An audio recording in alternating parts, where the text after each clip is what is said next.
Looks like I may have a speaker repair video ahead. If you look here in the living room, you can see things are a little lopsided. I've actually got one of my speakers on my couch, and I have removed one of the woofers.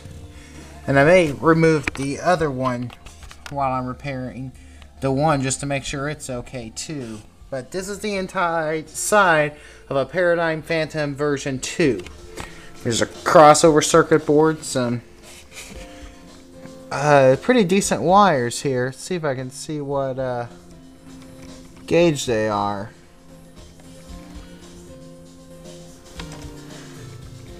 I don't seem to say to look at 18, at least 18, maybe even 16.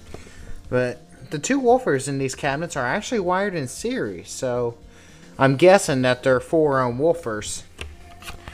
If I were a designer, I'd rather use two 16-ohm woofers and wire them in parallel, but oh well.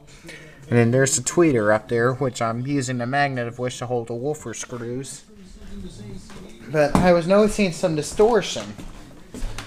And I'm still went to the closest Paradigm dealer, which is in Columbia, and asked for a quote on what a new you can see some where I touched it there. Find out what a new woofer would cost. But if you notice there, the surround has actually pulled loose from the cone. Now the surround, as I feel it,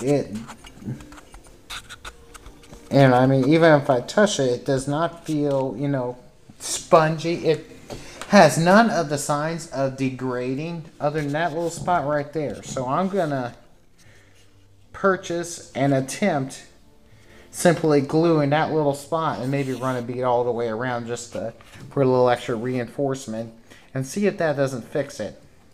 They told me a new driver here would be would cost well over $100, which $100 driver is a lot cheaper than replacing.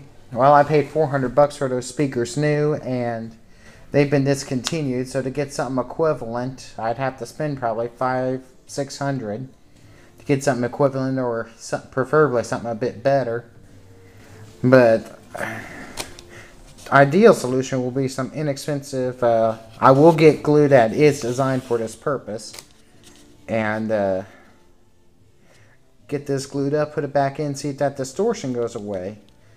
But you can see right here, these are just under, I've had these just under 11 years. So I will have had them 11 years in March. And you can see the polypropylene cone still looks good. There's a little dust on the dust cap, but looks good. The surround feels good. But you know what? As long as I've had these and as hard as I've run them at times, I think they've held up reasonably well. So that's going to sit there and await some glue. The other one still sounds okay. And for right now, I've actually got my center channel hooked up in place to the left speaker. Since my receiver does not have surround capabilities, the center channel just looks pretty until I can get a surround sound amp. But I really pray that glue will fix my problem and will save me a lot of money.